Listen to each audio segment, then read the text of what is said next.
Hello out there, and welcome to P3 Kids Podcast. P3 stands for Protect and Prevent Podcast. My name is Opal Singleton, and I've been doing this for 15 years. And I want to talk to you today about something that is near and dear to my heart, and that is digital exploitation. And that is, known as sextortion or online exploitation or all kinds of things that take place where our kids get violated online.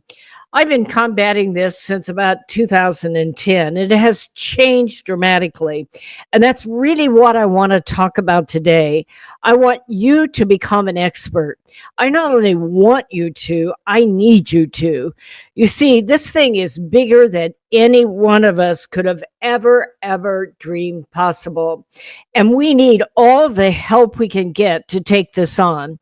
So if you're listening, I'm assuming that this is something you care about. And I want to give you a perspective because this is one of a series of these kinds of talks.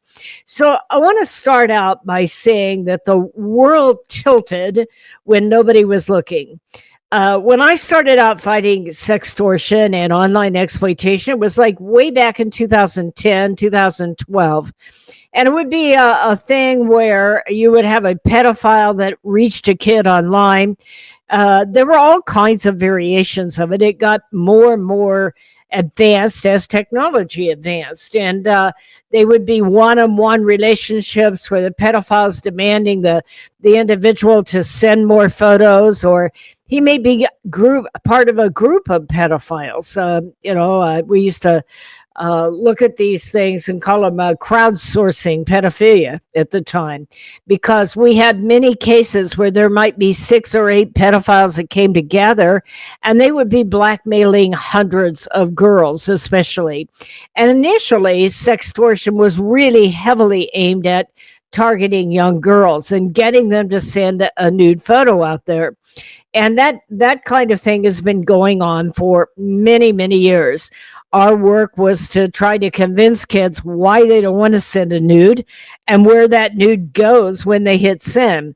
In fact, me and Kids was part of a group of people. We were the executive producer of a movie, which, by the way, you can see today on Amazon, iTunes, or Apple, called Sextortion, The Hidden Pandemic. And that particular video was filmed during COVID. I look like heck on that show, okay? They didn't have any makeup for me. But we did it anyway because I want to save kids. But that is available for you to see at Amazon, called Sextortion, The Global Pandemic. But that was all about helping kids understand why they don't want to send a nude. And in fact, we're still doing that. I'm still wanting to raise the funding to create 1-minute videos that have kids talking in them about why they don't want to send nudes, and also so kids understand where nudes go when you hit send. You see, in the early days, and I'm not saying it's completely over because this is still going on in a big way, but we have a whole new group of kinds of extortion that I want to talk to you about today. In the early days, it was pedophiles that were trying to either meet up with a young lady and either rape her or have sex with her, or control her and dominate her and get her to do all kinds of degrading things. And a lot of times it was about getting a photo that they could trade in the dark web with, or bulletproof hosting sites with pedophiles who were part of large-scale dark web rings. One of those, called Welcome to Video, had 1 million paid subscribers.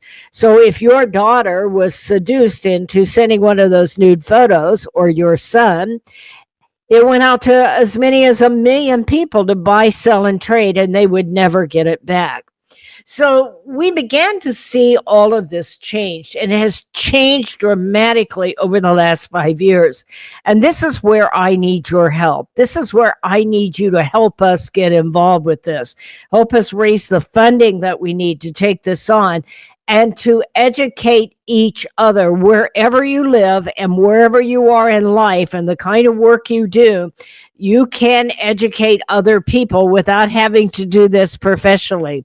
So the first thing, of course, was to start to teach our kids that they live in a global world. So don't be sending those nudes out there. That hot guy or that cute girl isn't who you think they are. And so anybody who wants your nude is not going to be your friend, because your life is about to change dramatically. And so what happened at this point, as kids began to get exploited, is that the information would be turned over to your local police department, who would often turn it back into NCMEC, National Center for Missing and Exploited Children, and they would often be assigned out to an ICAC unit. Now, ICAC is a unit with Homeland Security, Department of DHS, and ICAC stands for Internet Crimes Against Children, ICAC, we call that ICAC, and that is Internet Crimes Against Children. And so they would take the lead, because normally what was thought process at this point is that this was related to pedophilia. And it was, by the way. I'm not poo-pooing that in any way, shape, or form. And so what would happen then is that ICAC would take this on along with other activity to combat pedophilia, especially in the dark web. And so I have a document here I wanted to kind of bring up to let you know, just to bring you up to date. They started in 1998, they meaning ICAC, Internet Crimes Against Children. They, at that time, now have over 61 different task forces. If you're listening to me here in Southern California, we have several, because there is a need for several out here. They have over 5,400 federal, state, and local law enforcement dedicated to investigating, prosecuting, and developing effective responses to internet crimes against children. If you think I'm reading that, I am. This is taken right off your National ICAC program background. So they're the lead agency, and the group that we call NCMEC, National Center for Missing and Exploited Children, is back in Washington, D.C., and they are the main tip line around the world, and especially for U.S. And they take tips for human trafficking, they take tips for sextortion, and all kinds of cyber tips. So this is the only agency to receive these tips and in turn reassign them to law enforcement. They have those contracts to do that. So in 2023, they saw cyber tips surge by 12%, with a staggering, let me make this clear because this is exactly where we're going to go in the rest of this podcast. There is a 300% rise in cases of child enticement, where children are groomed or coerced into producing sexually explicit images or meeting offenders in person. Of the approximate 1.1 million cyber trips traced in the U.S., California topped the number of reports with 110,785.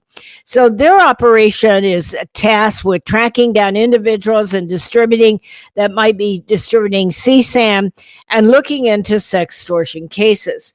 I was looking at it they had a breakdown here on the internet. I looked at it from a California perspective, and they were talking about a list of agency affiliates across ICAC, illustrated their workload. Now, this is 2022. The reason for this podcast today is I want to bring to your attention all the things that have changed since 2022. In 2022, LA area, which includes Riverside and San Bernardino area, had a number 37,817 cyber tips, which resulted in 7,000 investigations. I'm going, what happened to the other 30,000? Okay. Now, maybe some of them were duds and like that. But here's where I want to come with you and talk about in this podcast, and where I really need your prayers, I need your financial support, and I need your involvement. If you're willing to take this on in your area, we're willing to give you enough information so you can talk rationally about it. So initially, all of this started out because it was a lot of self-generated nude and illicit photos. Okay, they meet a friend, maybe they had sex together, they took some pictures, they handed it to each other, and then they broke up, and the blackmail began. That was called revenge porn, for what it was worth. They don't like that word anymore. They keep renaming all these things, but in fact, it's somebody getting even with someone who has your sexual photos. Well, then started happening is that kids started deciding they wanted to be amateur porn artists and make some money, or be, those kinds of TikTok stars that are quite risque for minors and like that. So they began to get their photographs out online. And that is still an issue and a problem, because any illicit photo, any nude, any of those sexualized photos of minors online can lead you to all kinds of trouble. Okay. Now, Thorn did a study. And by the way, I just think the world of thorn.org. If you know the folks over there, say hello from us. I follow them. They follow us. We look out for each other. This is a big problem. And I'm very proud to keep in touch with those people. They're just real heroes, in my opinion.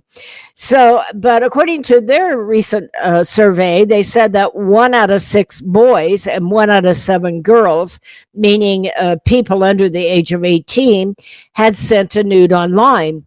Anytime you send that nude online, you are most likely going to find yourself in a situation where you're going to be blackmailed. So anytime I look at a crime like this, I say to myself, how do I fix it? What do I do?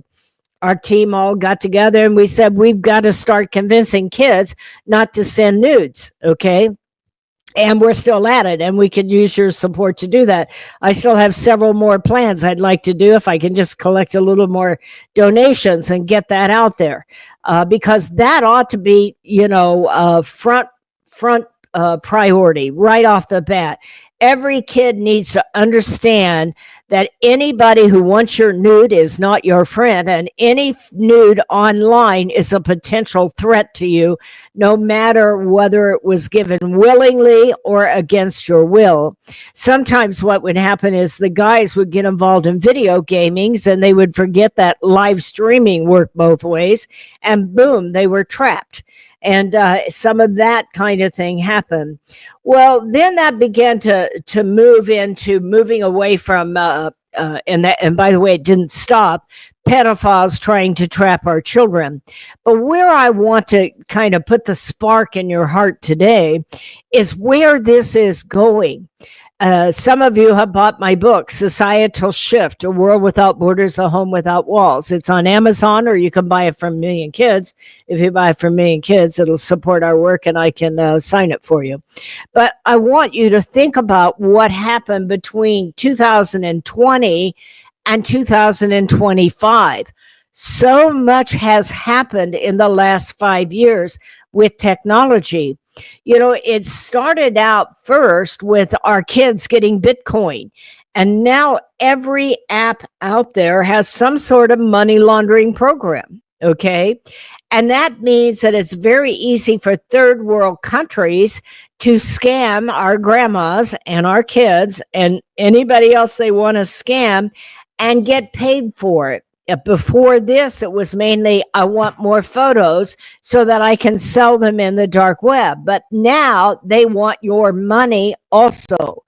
And so as these apps got money transfer on them, it made a big difference. Geolocation software tells people where you're located. But one of the biggies that is really, really important is mass audience live streaming and that global connection of 5G high-speed internet. What I want to tell you is that as the entire world connected by internet there, it changed absolutely everything. What does that mean? That means that anybody, anywhere, can literally come into your child's bedroom if they're sleeping with your phone and seduce your child. And why the whole world is not screaming that at the highest building in the world, I don't know. Because think about how this has changed. We've all gone on without recognizing these changes. So what you're seeing is financial sextortion come about. People in the Ivory Coast, people in Nigeria and Philippines and Myanmar and Pakistan, they will come in looking like the hottest, cutest little thing you ever saw, a girl or a guy, and they will catch your child in a weak moment. Maybe they're mad at you. Maybe they're getting low grades. Maybe it's 3:00 in the morning and they're not sharp. Maybe they got in a fight with their girlfriend. Maybe they're just horny. And they will catch those kids at that moment. And some of the very best kids in the world are seduced into sending off that nude photo. This is called financial sextortion. And I'm going to tell you, folks, we are just getting started. These people don't want more photos. Nope, they don't. They've got all they need. And besides that, they can use the deep fakes to create anything they want once they have a picture of your head. So all of this is changing because of technology, because of global connection, okay? And the not only global connection, this is how third world countries have decided to finance their poverty. And cartels all over the world can now access your children. Folks, I need you to understand just how important this is, because we are just getting started. How this goes, okay? Think of the number of third world countries that need your money, that literally will need to come in and come right into your living room and access your most precious relationships and demand money. And what is happening is no one in the United States is prepared for this. And these kids absolutely panic. Now, me and the team at Million Kids have read almost every one of these stories. What happens is that they become, the minute that they have that photo, they start absolutely becoming just unbearably awful. I mean, literally, one of these kids, his name was Tevin Tobler, I believe, received 1,000 texts in a 24-hour period. 1,000 texts telling this kid, "You're ruined, you're over, I need $3,500, I need it right now." And even the kids that send the money, it's not enough. And they will say, "You're a dead man." This photo, they will put the photo of that nude photo right up with the list of all your Instagram followers and a list of all your TikTok followers. I don't know if you know this, Mom and Dad, but you should. If your child is online, all of those followers are public information. And this kid suddenly sees his nude photo and the list of Instagram followers, especially if his mom and dad's name is on that list, and they start to think of suicide. And these people from overseas say, "Go ahead and kill yourself. You're a dead man." And so many of these kids will block them, but they come back all other ways. These people are sophisticated. The problem is, why isn't this like the number one class in every high school and junior high in America? No one should have a phone if they do not know about global financial sextortion, because you are putting your child in an environment where they're not prepared to protect themselves because no one has instructed them. Well, it's getting worse, because what is happening now is not just kids sending nudes, not just digital exploitation having to do with the fact that third world countries are doing it, but now we have artificial intelligence and deep fakes. So what will happen there is literally people will get, first of all the information about somebody, and they will come on to your child and go, "Here's a picture where your mom works, here's your mom's name, here's a picture of your bedroom, here's a picture of your school, and here's a picture of you in your yearbook." They will have gathered up all that information, which isn't all that hard anymore on AI, and they will start to come back and they will take a person's picture of the head and put a nude body or a sex act on it. And literally, kids are doing this to other kids out here.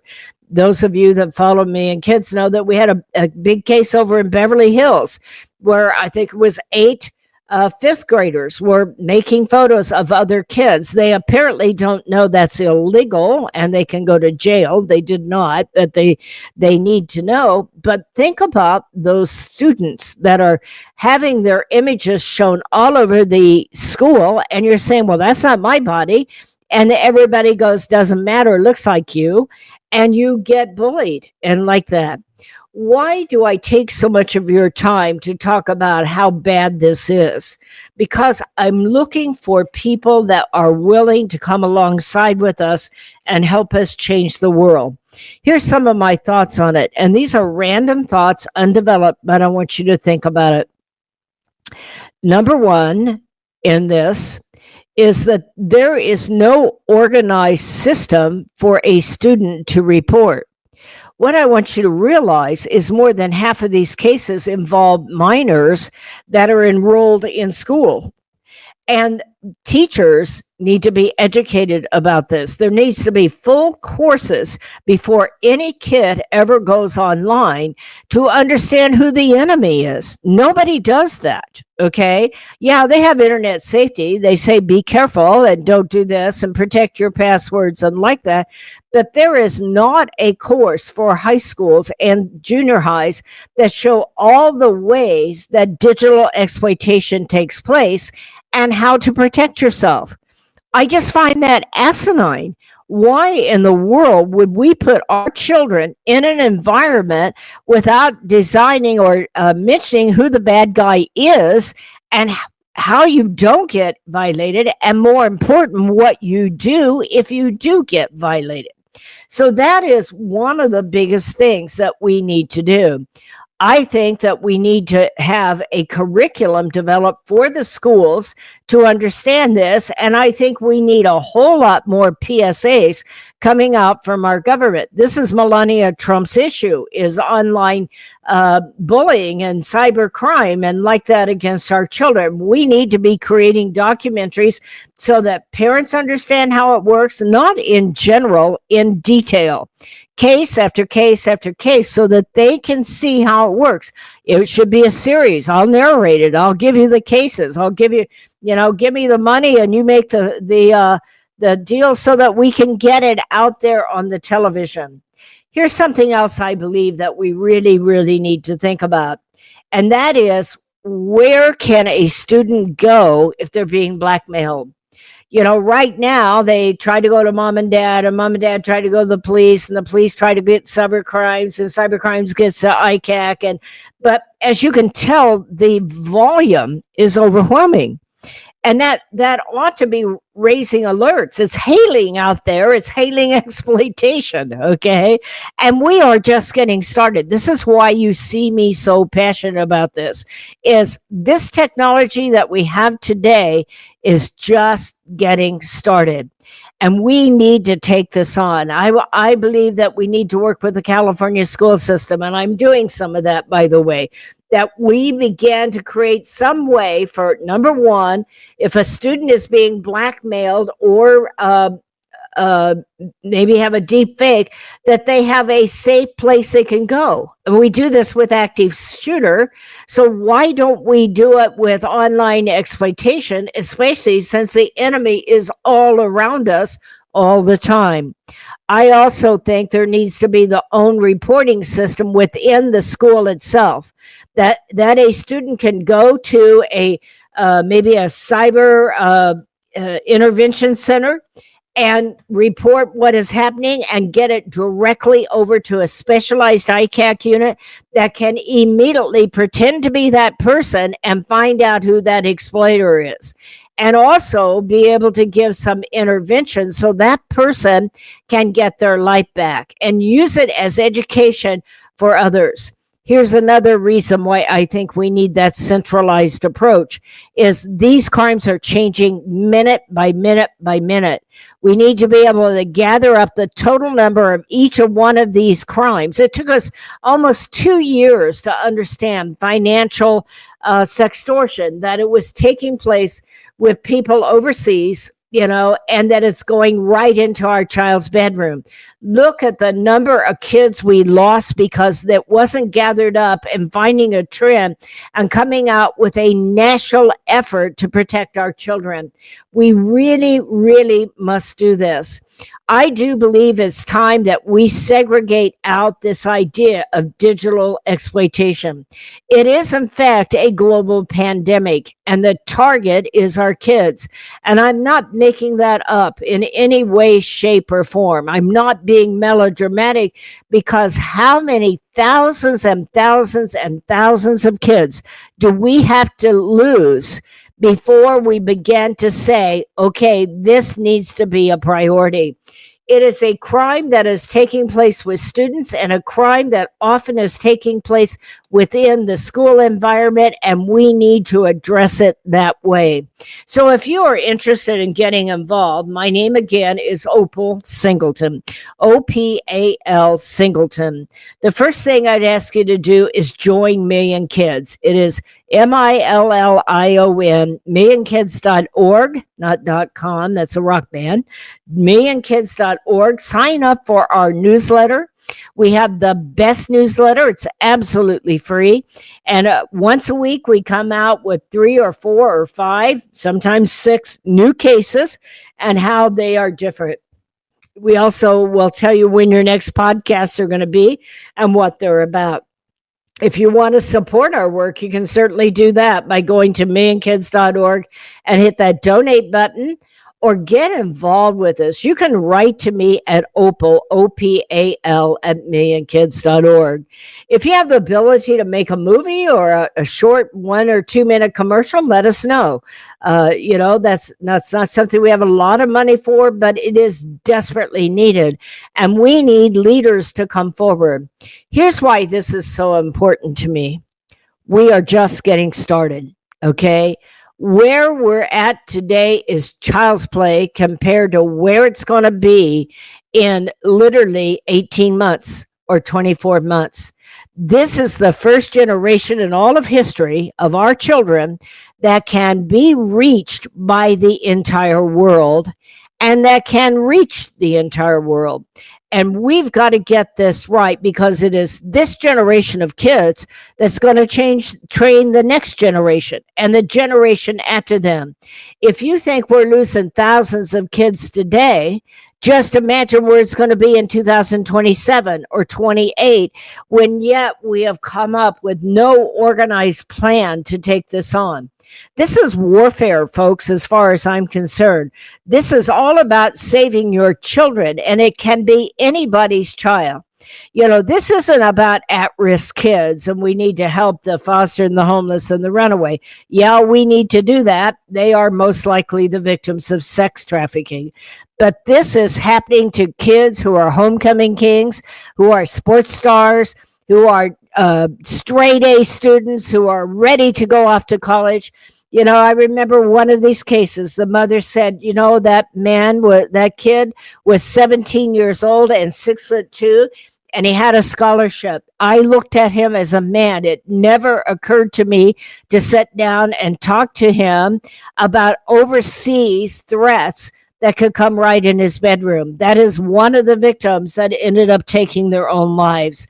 So we have to get out front and talk about suicide. We have to talk about self-harm.